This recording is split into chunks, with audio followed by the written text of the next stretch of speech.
Hello everyone and welcome to my channel, and today I'll be reading a multi-character listener by me.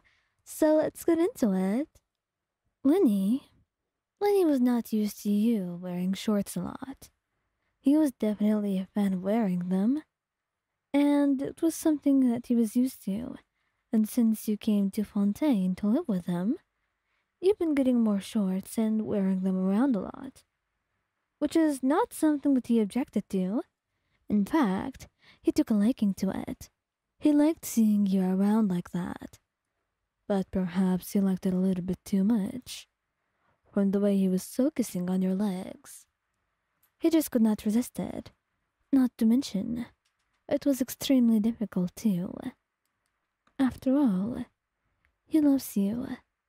So, trying to ignore you and how beautiful you are is definitely a very hard thing to do.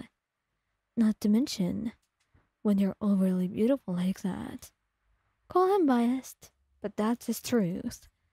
And he's certainly living it. So if you noticed him focusing on you as you walked around the house, and you certainly do that, you try not to comment on it at first. But today it was simply excessive, and you had no idea how to get on with it. So after an hour or so, where it felt like his gaze was barely leaving your form at all. Lyney, you've been looking at me too much. What's going on? Nothing at all. What are you talking about?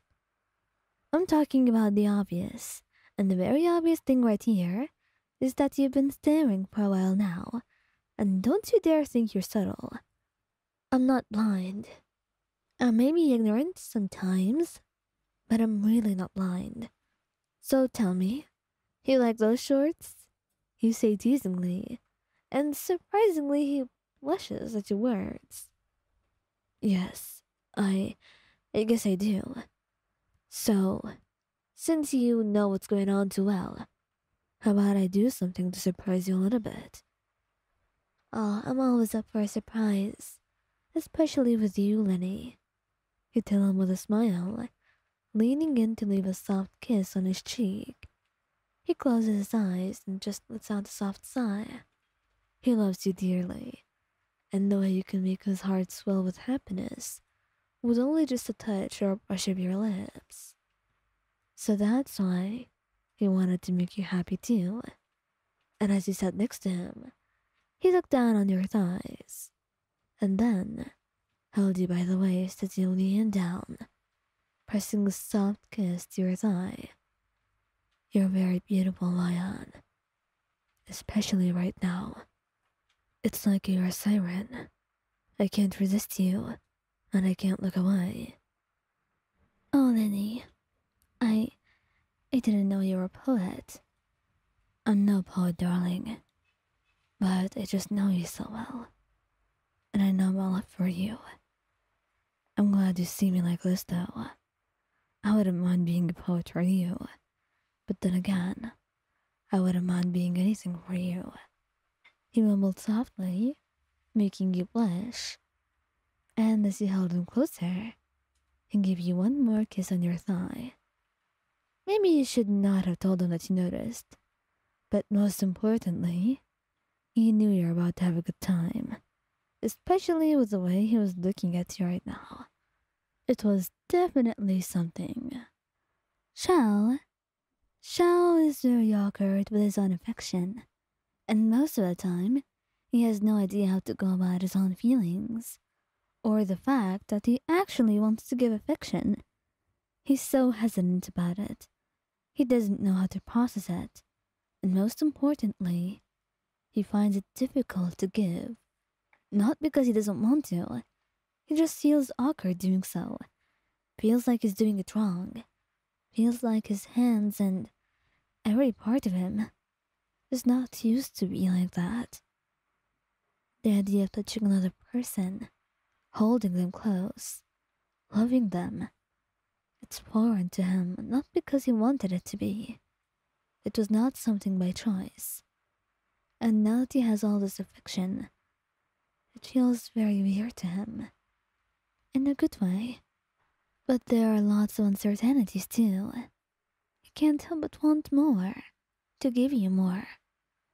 And he feels like, although it makes him uncomfortable at times, he must progress forward. He must do his best. Just for your sake. You deserve the very best and nothing less. So, with that being known, he tries. And today was one of those days where he felt a little brave. And as he saw you sitting like that, with only a skirt on, your thighs very bare, and his eyes just not looking anywhere but there, he finds himself wanting to do something. And maybe he's impulsive.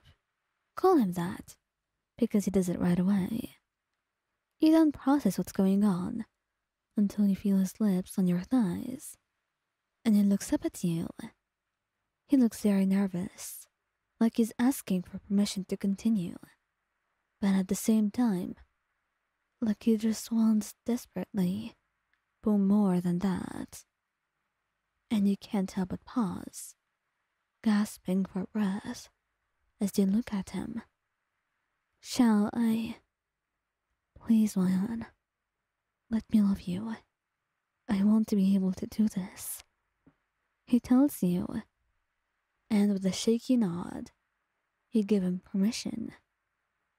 And he holds you even closer, pressing more kisses on your thighs. And by the end of it, you're blushing and so is he.